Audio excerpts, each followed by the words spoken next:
Hello friends, स्वागत है आपका अपने channel DC math classes channel. तो फ्रेंड्स देखो, आज का हमारा जो वीडियो लेक्चर है वो नया टॉपिक है हमारा रीजनिंग में। तो नया टॉपिक क्या है रीजनिंग में? समरूपता, एनालॉजी। तो देखो आज के इस वीडियो में हम बेसिक जानेंगे कि समरूपता को क्या होती है, कितने टाइप की होती है, वो सब जानेंगे। जो आने वाला वीडियो है उसमें हम न्यूमेरिकल करेंगे। तो देखो आज का वीडियो हम करते हैं स्टार्ट। तो सबसे पहले तो देखो कि समरूपता हमारे पास कितने प्रकार की होती है? दो प्रकार की होती है। देख, एक तो होती है क्लासिकल एनालॉजी, है ना, क्लासिकल एनालॉजी, और दूसरी होती है हमारे पास, और एक होती है मॉडर्न एनालॉजी, है ना। अब समझना, देखो अब क्लासिकल एनालॉजी में क्या होता है, जैसे मानो कि हमारे पास जैसे ए है, ए अनुपात बी, है ना, और इधर होगा समानुपात, है ना। एनालॉजी का मतलब क्या होता है? समरूपता। अब देखो समरूपता मतलब कि समान रूप रखता हो, इसका हिंदी अर्थ करोगे तो क्या हो जाएगा? सी अनुपात डी। अब देखो इधर समझो कि जो अनुपात ए का बी के साथ है वही अनुपात सी का डी के साथ होगा, वही हमारे पास क्या होगा? क्लासिकल एनालॉजी होगी, और ये ही समरूपता है। बस कुछ नहीं, बस इतना समझना है आपको हर एक क्वेश्चन में, बस यही करना है कि जो ए का साथ बी का अनुपात होगा, या ए और बी की जगह कुछ भी हो सकते हैं, और वही सी, जैसे इसमें होगा इसका रिलेशनशिप इसके साथ होगा, वही आगे इसमें इसका रिलेशनशिप हम दर्शा देंगे। बस ये हो गया। अब देखो अब मॉडर्न एनालॉजी में क्या होगा कि ए अनुपात बी समानुपात सी अनुपात डी, तो इसका अनुपात इससे होगा और इसका अनुपात इससे होगा, मॉडर्न एनालॉजी। अब देखो कई क्वेश्चनों में क्या होगा कि मॉडर्न एनालॉजी और क्लासिकल एनालॉजी दोनों से क्वेश्चन सॉल्व होंगे, तो आपको करना क्या है? देखो हमारा 99% तो है ना जो आंसर होता है वो क्या होता है कि दोनों से सेम होता है, क्लासिकल से भी एंड मॉडर्न से, दोनों से सेम होता है 99%। अगर 1% अगर आंसर आपको डिफरेंस हो तो उस कंडीशन में आपको किसको प्रायोरिटी ज्यादा देनी है, प्राथमिकता किसको ज्यादा देनी है? क्लासिकल एनालॉजी को ज्यादा प्राथमिकता देनी है। क्लियर? यहां तक आई होप क्लियर हुआ होगा कि किस तरह से सब कुछ जो भी मैंने बताया वो क्लियर होगा। अगर कोई डाउट हो तो कमेंट सेक्शन में जरूर बताएं। अब आगे देखो हमारे पास जो एनालॉजी है, एनालॉजी मतलब समरूपता। तो समरूपता कितने प्रकार की होती है वो देखो। अब पहली होती है हमारे पास नंबर एनालॉजी, है ना, नंबर एनालॉजी। सेकंड होती है हमारे पास लेटर एनालॉजी, अब इसको हिंदी में बताऊंगा मैं आपको। और इधर होती है हमारे पास वर्ड एनालॉजी। अब देखो फ्रेंड, पहले हमारे पास नंबर एनालॉजी। तो नंबर एनालॉजी का मतलब संख्याओं में समरूपता, है ना, संख्याओं में समरूपता हो गया ये तो है। और इसका लेटर मतलब अक्षरों की समरूपता, अक्षरों की समरूपता, अक्षरों की समरूपता।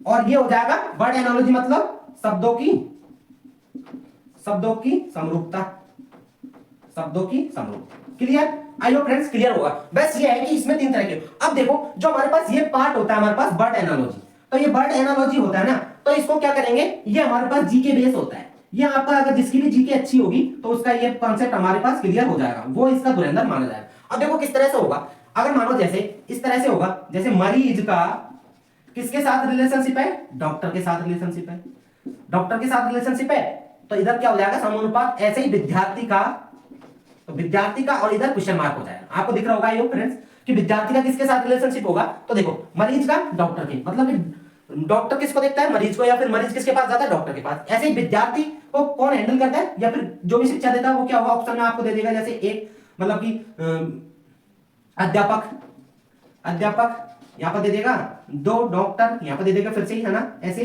तीसरा ऑप्शन में दे देगा क्या? लोहार। ऐसे ही चौथे ऑप्शन में दे देगा खाती, उसको क्या बोलते हैं? बढ़ई, बढ़ई, है ना, इसको खाती बढ़ई बोलते हैं ना। तो आपका ऑप्शन में क्या हो जाएगा? विद्यार्थी का क्या हो जाएगा? अध्यापक हो जाएगा। इस तरह से जीके बेस्ड क्वेश्चन। और कैसे बनेंगे जीके बेस्ड क्वेश्चन? जैसे देखो हमारे पास, हमें पता है कि इंडिया है, जो इंडिया अनुपात, है ना, दिल्ली इधर लिख देगा, और इधर लिख देगा बांग्लादेश।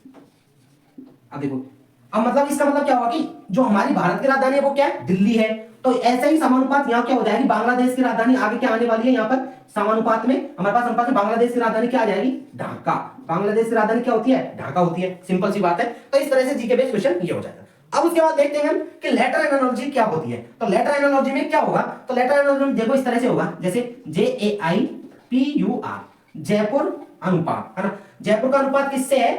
Q Z, है ना, ये और ये और ये हो गया। जयपुर का अनुपात इससे है। तो आगे हमें निकालना है कि समानुपात, ये होगा समानुपात का चिन्ह, समरूपता का चिन्ह, कि अजमेर का क्या होगा? AGMER, तो ये क्या होगा, ये क्वेश्चन मार्क हुआ। अब देखो फ्रेंड्स थोड़ा लाइन नीचे गई, कोई दिक्कत नहीं, आपको समझ में आना चाहिए कि मैं क्या समझाना चाह रहा हूं। तो देखो जब ये किस तरह से हुआ, अब हमें तो इन दोनों का रिलेशनशिप देखना है। तो आपने देखा पढ़ा होगा रीजनिंग में, अगर नहीं पढ़ा तो वीडियो को डिस्क्रिप्शन में जाइए, आपको कोडिंग रिकॉर्डिंग की प्लेलिस्ट मिल जाएगी, तो वहां जाके इनको जरूर देखिए इसको। तो इसमें क्या हुआ, देखो हमें इसका इसके साथ रिलेशनशिप निकालना है। तो देखो जे के साथ क्यों का मतलब कि ये एक दूसरे के क्या हो गए, युग्म हो गए, जोड़े हो गए, जो जोड़े बनाते हैं हम कोडिंग रिकॉर्डिंग में। जयपुर क्वीन, ऐसे ही आजाद, इंडियन रेलवे, काला पानी, है ना, और फुल और इंडियन रेलवे। तो इस तरह से होगा। तो इस तरह से इसके युग्म बनेंगे अजमेर के। तो अजमेर का एजीएम या अजमेर का युग्म क्या बन जाएगा, ए का जेड और जे का जयपुर क्वीन, है ना, और एम का एन और ई का